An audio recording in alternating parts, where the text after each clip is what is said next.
Hi, you're listening to Service from Hell presents Amuse, Bouche. And this is where the chef brings over little treats for you and tells you you're pretty or whatever the hell. I don't go to fancy restaurants, so I don't know what this part is, but it's lovely little treats is what I was told. And I was also told that my French is shitty, and that doesn't feel good. So keep your opinions to yourself. I don't care. French.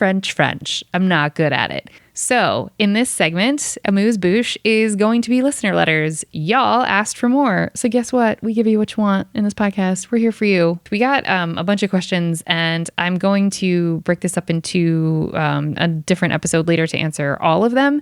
I'm just going to answer the first couple in this episode. So you can get excited for this regular bit or segment, whatever. Can you tell how weird I get when I'm by myself? It's so weird to not have a guest that I'm interviewing that I can lay all of the, the pressure onto to keep it moving and keep it fun. Now it's just on my shoulders, but whatever. These are your letters. So the first question says, "Hi, Kate. Hi. What do you think will actually change the tipping culture?" And that is from Sarah in New Springs. Hi, Sarah. I don't know what state New Springs is in, but I'm going to guess somewhere cool because that's a cool name.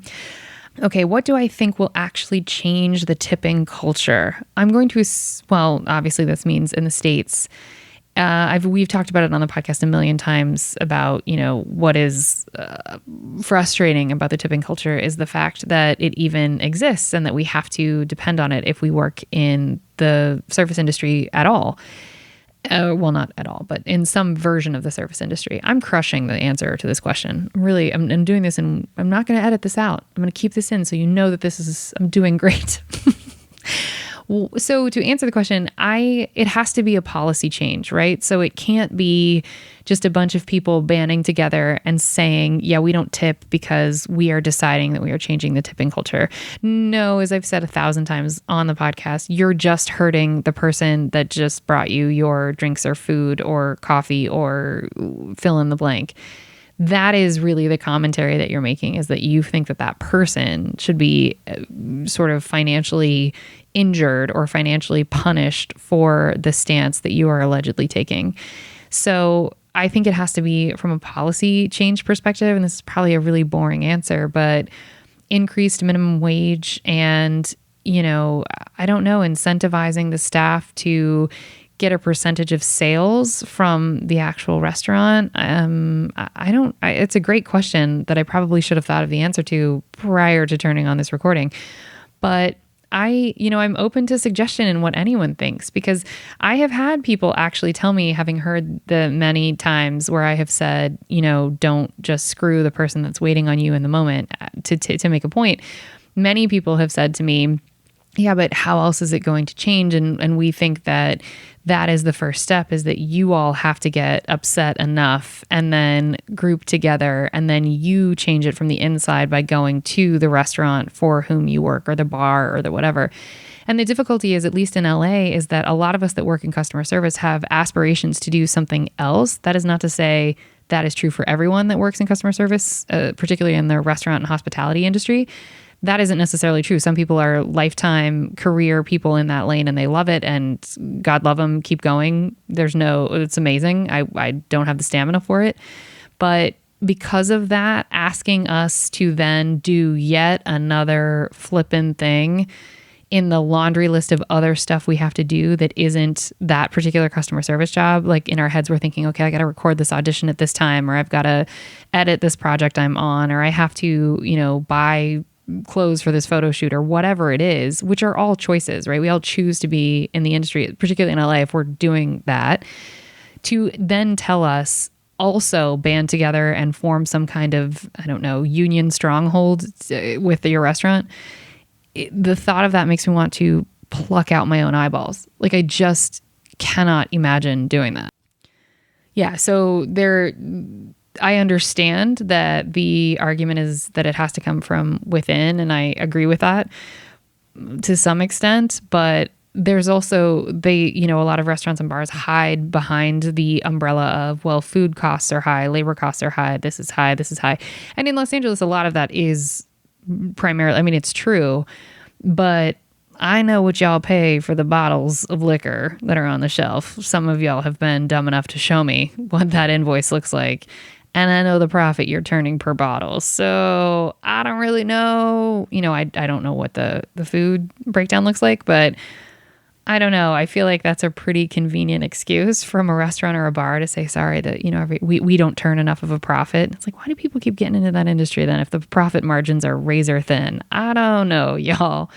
But I would just say that it has to be policy change, and that it has to come from a willingness to agree that even, $15 an hour, particularly in Los Angeles, is just not a living wage relative to what rent and cost of living is. And yeah, please write in, y'all. If you have a solid suggestion on what can change tipping culture, I'm down to hear it. Thank you for that question, Sarah in New Springs. The next question is from Anonymous in LA, and it says, when do we get to hear your vomit story? Well, I'm assuming this is to me, Anonymous in LA. That is probably an annoying friend of mine. Love y'all. And I believe that I tell it on my solo episode, but I will tell you one of the stories of puke on my person that I don't think that I tell specifically on my solo episode, which will air eventually, I promise. There was this couple that was up in the upstairs room at the comedy club where I work. And the upstairs room is small. It seats at most, if you're squeezing everybody in there, it seats like 80 people at the most. And this couple came in late. They were seated at this tiny little 2-top round table by the exit to the room. And you know how, and this is going to just be for my fellow bartenders or servers that deal with alcohol sales that are going to get this, but you know how you can just tell that someone, not like the overserved look is pretty obvious. They're probably asleep or they're falling over or whatever, slurring. There are some tells that are like universal that anybody would know. But for people that work in the industry, there's also that layer. It's the tell right before the super obvious tells that the person is staring off into one location. They've got their hands on their lap, but their hands are open. They're in like an upturned position, and their posture is angled left or right. It's not up or down. So they don't have shoulders slumped forward or backwards necessarily. They're leaning to the left or the right. So this couple comes in, and they were foreign. I don't remember from where. And clearly the girl was teeny, and had very obviously had far too much alcohol. And her boyfriend was trying to do the whole, we're good. Yeah, no, everything's fine. And so the rules of the room are I have to serve you beverages. But when you're that clearly overserved, you get the non-alcoholic page of the menu. And that's where the ship sails for you. That's a wrap. And they both wanted to, all of a sudden she was very articulate and wanted to order booze. And I was like, ma'am, you will know, and so you have to handle it super delicately because they can go off the rails and be super angry with you. And so I just said, well, I'm going to suggest that maybe for this round, I won't bring you both drinks, but why don't we start this round with a Sprite or a water or an orange juice? Like I was just, throwing things out that sounded fun that were non-alcoholic. And she agreed, and then he agreed because I think he could tell that I could tell. And it was one of those, you just, come on, guy, don't do this. You know what's happening. I know what's happening. You visited, you drank too much. Let's just move on and enjoy your trip or whatever. And then, so they were the last table in that section. So I run downstairs after ringing all the orders in, and then I'm picking up all my drinks, and I come back upstairs. And now her left and right leaning had become slumpy left and right. And I was like, oh, this is just terrible. And it would be, her eyes were starting to shut, and it would be, when the crowd would laugh and it would get her sort of out of her slumpy, weird posture, she would do laughing with her eyes closed. And so I grabbed the door guy in the room and I was like, can you please get security? This chick is going to barf everywhere. Like, I promise you she's going to. And everybody moved real slowly, and everybody thought I was being dramatic, and nobody would listen. And I was like, on everything, I promise you're about to see every piece of food this chick just had for dinner or didn't have or whatever. And they were like, fine, Kate, okay. So then security slowly comes up and I say to him, and I won't use his name, God bless him. I was like, hey, fill in the blank. They need to go right now, or somebody in this room, and I promise you it won't be me, is going to be cleaning up her vomit. And he wanted to argue with me and say, well, how much did you serve her? And I said, you see that water in front of her that is unopened and sitting there? Yeah, that's all I've served her. And he was like, oh, well, I think she's fine. And I looked at him and I said, fill in the blank. When she vomits, I will not be cleaning it up. You will clean it up. And he laughed and he goes, oh, okay, Kate, okay. And I was like, okay, well, that's on record for the universe. And then as I turned to walk past her table, my leg was right there. And she turns and pukes all on down my leg and all on the floor and all everywhere. And because something was on my side, it didn't get in my shoe. I don't know how, because I usually wear like yoga pants. And so there was nothing to catch it. I think it maybe splashed off of the polyester that was my pants. I have no idea. But it did not end up in my shoe. Definitely got all over the ground. And then she did the thing where she became suddenly alert enough and aware enough that she was puking, where she moved her head then in between her legs where the table was. And that creates a splash. So now your puke's going in more locations besides the floor. And it's certainly going back up into your face and a little bit into your boyfriend's lap. And I don't know what the hell she ate, but the whole room smelled like it when she was done. And then I turned as there was puke dripping down my leg, and I turned and looked at the security guard, and I just looked at him. Said nothing, didn't roll my eyes, didn't make a face. I just looked square at him. And he would not look me in the eye, and he would not move. And then I went and got the door guy, who I forget who it was, door person, and I honestly don't remember.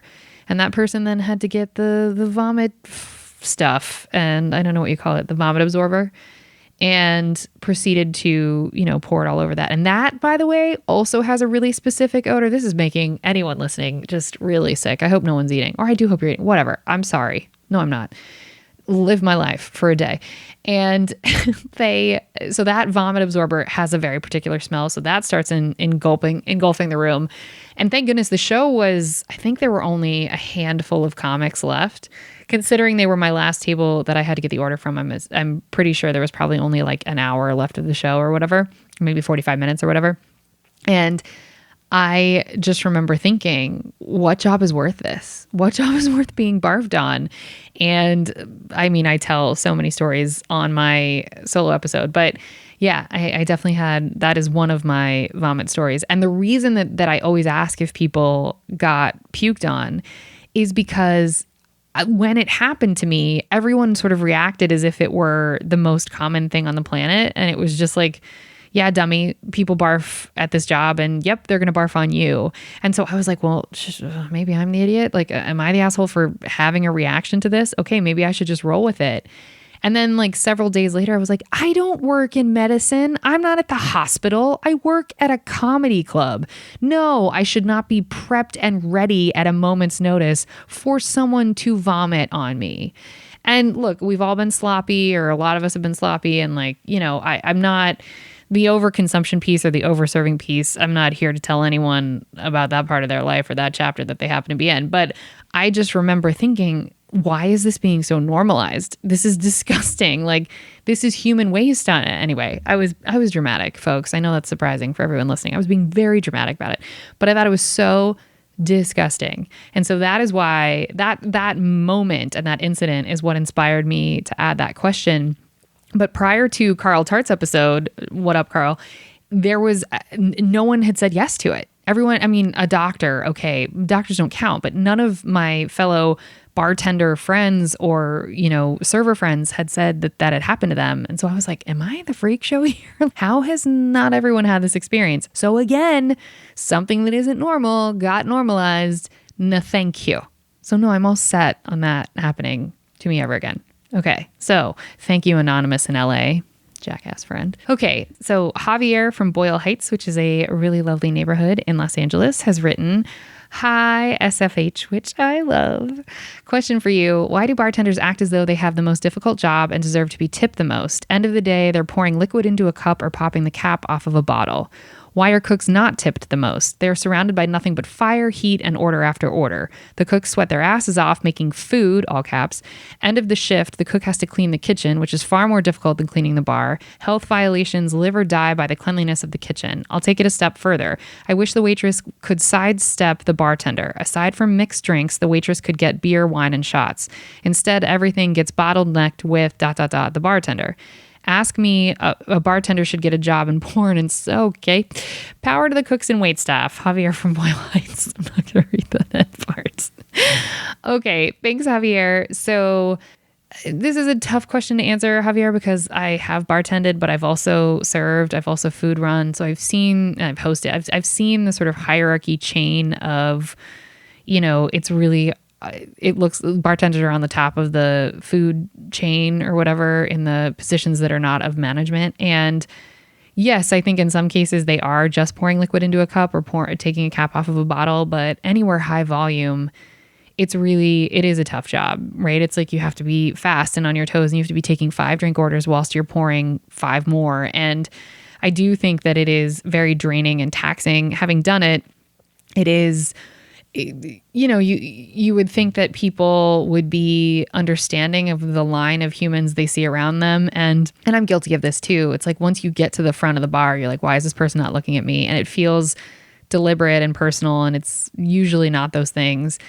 But, there was a period of time where I had to but I don't know what you would call it when you put your fingers in between like 5 Bud Lights and go, psh, psh, psh, like get all 5 caps off at once.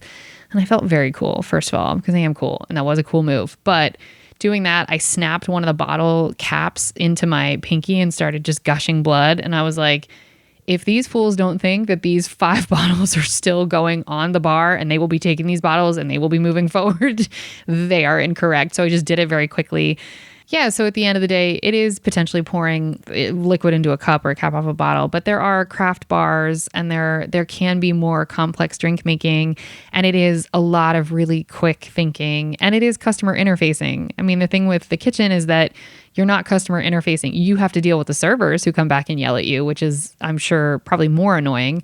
But because you're not customer interfacing, it's really, the bartenders are singing for their supper and, shining shoes and doing a dance and all this, but also, serving drinks. And I found the taxing part of bartending was you can't actually shut your mouth and just concentrate on making the drinks. You have to also be engaging the customers whilst you're thinking of all the orders that just came through and whilst you're remembering the orders that are at the bar where you are. So I do think it is complex, and it is, in some cases, it is just like pop and pour, which they call those bartenders not really bartenders, or like beer and wine bars, which I've worked at. They say that's not really bartending, which I disagree. We still did some of the dance, even though we weren't making cocktails. But I mean, look, cooks being tipped. I worked at a place where we tipped out the kitchen, and I do think cooks have a really hard job, and they are surrounded by nothing but fire and heat. But in theory, a cook gets into that position because they care about feeding people and filling their bellies. And there was a cook that I knew at Hard Rock who went on to be a head chef at Morton's Steakhouse in Beverly Hills and loved cooking for us. Anytime we had a party, he was cooking. And it was like, but that's your job. Wouldn't you want to enjoy a party? And he was like, I can't get enough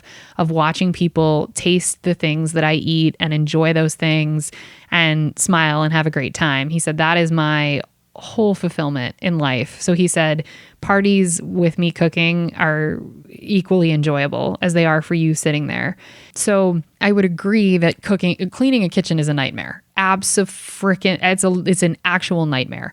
And so I would 1000% agree. If we're going for which is harder to clean, I'll clean 6,000 beer taps before I will clean chicken grease and fat out of the fryer. No, give me 6,000 beer taps before you ask me to do that cleaning. So yeah, the danger is higher because it is fire and gas. And if you know a real chef, you know that particular burn on the arm that they all have as a signature for being true chefs.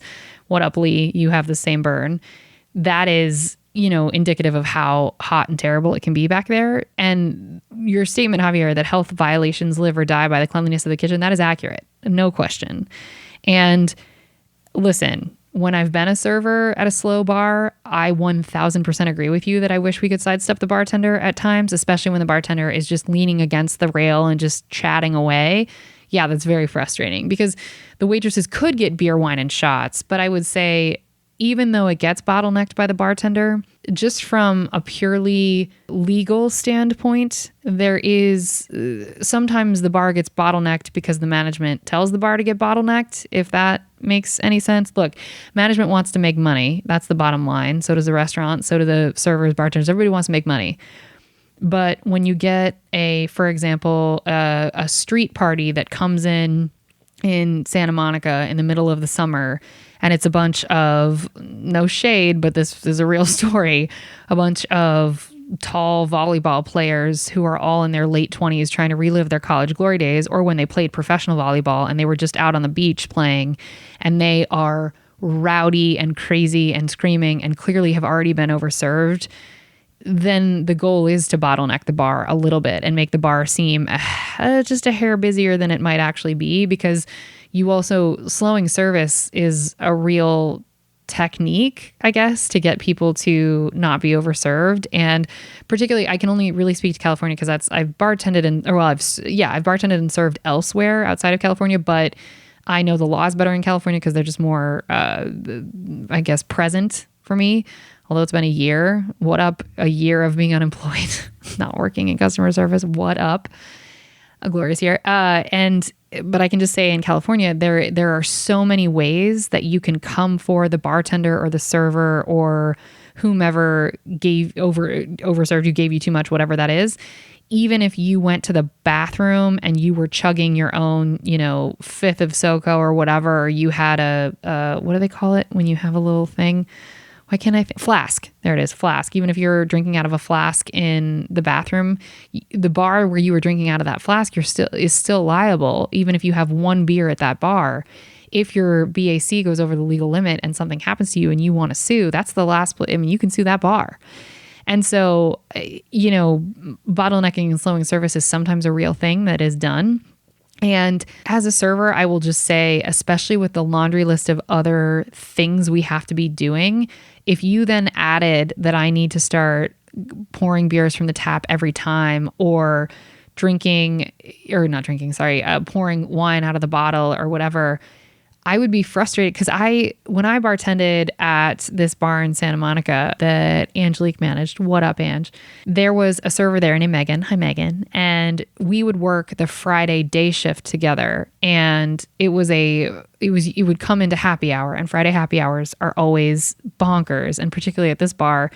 And I had a load of regulars that would come in right around 3:00 because happy hour, I think, started at 4. I don't really remember. It's been a long time since I worked there, but anyway, they would come in and they would post, and I would be slammed with them. And Megan would be working the entire back of the restaurant by herself. And there would be times where her server tickets would just sit there because I was drowning in just people who were happy hour drinking. And so she would have to come behind the bar and pour her own beers.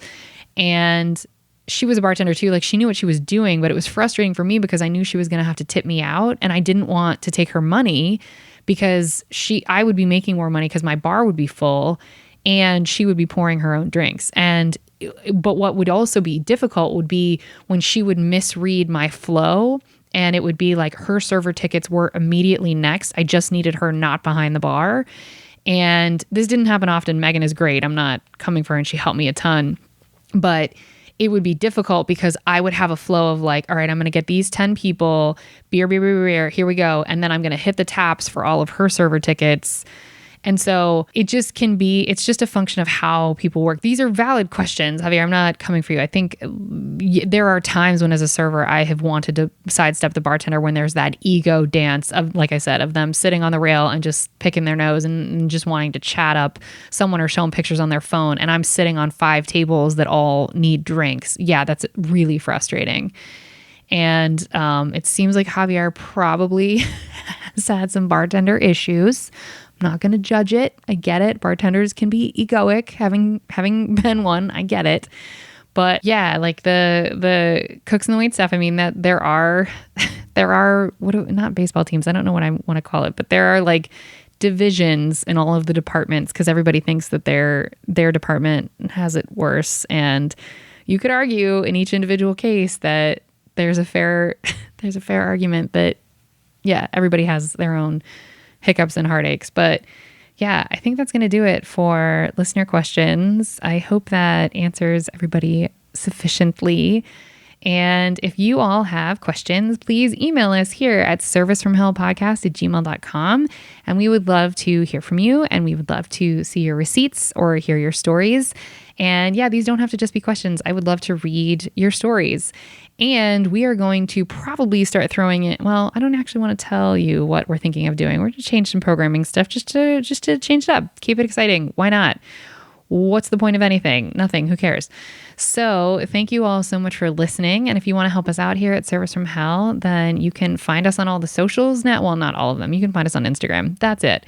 But you can also find our Patreon page at patreon.com/The Kate Gaffney. That's patreon.com/THEKATEGAFFNEY.